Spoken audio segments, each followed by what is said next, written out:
Assalamualaikum warahmatullahi wabarakatuh. Kami dari kelompok 3 akan mempresentasikan tentang penilaian dan perspektif domain hasil belajar. Sebelumnya, saya akan memperkenalkan anggota dari kelompok 3. Yang pertama, Eva Widya Oktavia. Yang kedua, Lilis Suryani. Yang ketiga, saya sendiri, Lutfia Renianti Kusuma. Di sini kami akan menjelaskan tentang bagaimana ruang lingkup penilaian pembelajaran taksonomi Bloom dalam perspektif domain hasil belajar, domain kognitif, domain afektif, dan domain psikomotorik.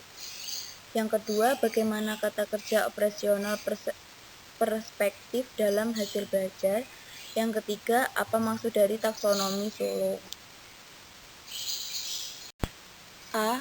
Ruang lingkup penilaian pembelajaran taksonomi S. Bloom dalam perspektif domain hasil belajar, domain kognitif, domain afektif, dan domain psikomotor. Menurut Benjamin S. Bloom, hasil belajar dapat dikelompokkan ke dalam 3 domain, yaitu kognitif, afektif, dan psikomotor. Setiap domain disusun menjadi beberapa jenjang kemampuan, mulai dari hal yang sederhana sampai dengan hal yang kompleks, mulai dari hal yang sukar dan mulai dari hal yang abstrak. Selanjutnya, domain kognitif. Domain kognitif adalah ranah yang mencakup kegiatan mental otak. Domain ini memiliki 6 jenjang kemampuan seperti pemahaman, pengetahuan, penerapan, analisis, sintesis, dan evaluasi. Yang kedua, domain afektif. Domain afektif adalah ranah yang berkaitan dengan nilai dan sikap, seperti kemauan menerima, kemauan menanggapi atau menjawab, menilai, dan organisasi. Yang ketiga, domain psikomotor. Domain psikomotor adalah ranah yang berkaitan dengan keterampilan atau skill atau kemampuan bertindak setelah seseorang menerima pengalaman belajar tertentu seperti keterampilan otot, keterampilan memanipulasi benda, kemampuan mengkoordinasi saraf otot. Untuk yang selanjutnya yaitu kata kerja operasional perspektif dalam hasil belajar. Yang pertama yaitu ranah kognitif. Pada ranah kognitif ada 6 indikator kognitif produk yang berkaitan dengan perilaku siswa yang diharapkan tumbuh untuk mencapai kompetensi yang telah ditetapkan. Yang pertama yaitu mengingat atau C1. Misalnya, menemu, kenali, mengingat kembali, membaca, menyebutkan, melafalkan atau melafatkan, dan lain sebagainya. Untuk yang kedua yaitu memahami atau C2. Misalnya menjelaskan, mengartikan, menceritakan, memberikan contoh, dan lain sebagainya. Untuk yang ketiga yaitu menerapkan atau C3. Seperti menggunakan, mengonsepkan, menentukan, menghitung, menghubungkan, dan lain sebagainya. Untuk yang keempat yaitu menganalisis atau C4, yaitu misalnya mengorganisasikan, mendiagnosiskan, memerinci, menelaah, mendeteksi, dan lain sebagainya. Untuk yang kelima yaitu mengevaluasi atau C5, misalnya mengecek, membuktikan, memberitahukan, mengevaluasi, memproyeksikan, dan lain sebagainya. Untuk yang keenam yaitu menciptakan atau C6, misalnya merencanakan, memproduksi, mengkombinasikan, merancang, merekonstruksi, dan lain sebagainya. Untuk yang selanjutnya yaitu ranah afektif. Pada ranah afektif ini ada 6 indikator yang diharapkan saat dan setelah siswa melakukan serangkaian kegiatan pembelajaran. yaitu yang pertama, menerima, misalnya menanya, memilih, mengikuti, menjawab, dan lain sebagainya.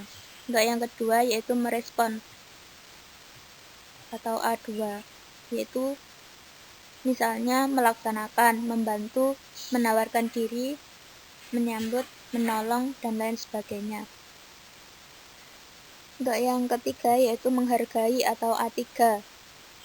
Misalnya yang pertama, menunjukkan, melaksanakan, menyatakan pendapat, mengikuti, memilih, dan lain sebagainya. Untuk yang keempat yaitu mengorganisasikan atau A4. Misalnya mengintegrasikan, menghubungkan, mengaitkan, menyusun, melengkapi, dan lain sebagainya. Untuk yang kelima yaitu karakterisasi menurut nilai atau A5. Misalnya menyatakan, memperhatikan, melayani, membuktikan, dan lain sebagainya. Untuk yang selanjutnya yaitu ranah psikomotor. Pada ranah psikomotor ini ada 6 indikator yang diharapkan siswa mengikuti pembelajaran untuk mencapai kompetensi yang telah ditetapkan. Yang pertama yaitu meniru atau P1. Misalnya menyalin, mengikuti, mereplikasi, mengulangi, dan lain sebagainya. Untuk yang kedua yaitu manipulasi atau P2, seperti membuat kembali, membangun, melakukan, melaksanakan, dan lain sebagainya. Untuk yang ketiga yaitu presisi atau P3, seperti menunjukkan, melengkapi, menyempurnakan, dan lain sebagainya. Untuk yang keempat yaitu artikulasi atau P4, misalnya mengatasi, menggabungkan, mengintegrasikan, mengembangkan, merumuskan, dan lain sebagainya. Untuk yang kelima yaitu naturalisasi atau P5, misalnya menentukan, mengelola, menciptakan, membuat, dan lain sebagainya. Selanjutnya, taksonomi Solo.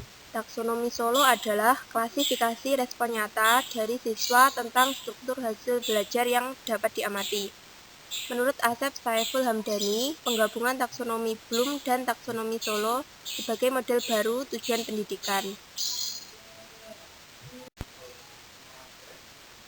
Taksonomi Solo mengelompokkan tingkat kemampuan siswa pada 5 level berbeda dan bersifat hierarkis, yaitu level 0 prastruktural, level 1 unistruktural, level 2 multistruktural, level 3 relasional, dan level 4 extended abstract. Taksonomi tersebut terdiri dari 5 level. Yang pertama, prastruktural.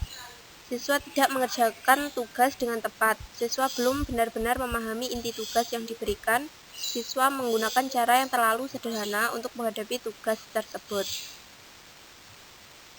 Yang kedua, unistruktural. Siswa dapat menggunakan satu penggal informasi dalam merespon suatu tugas. Yang ketiga, multistruktural. Siswa dapat menggunakan beberapa penggal informasi tetapi tidak dapat menghubungkannya secara bersama-sama. Yang keempat, relasional. Siswa dapat memadukan penggalan-penggalan informasi yang terpisah untuk menghasilkan penyelesaian dari suatu tugas. Yang kelima, extended abstract. Siswa dapat menghasilkan prinsip umum dari data terpadu yang dapat diterapkan untuk situasi baru.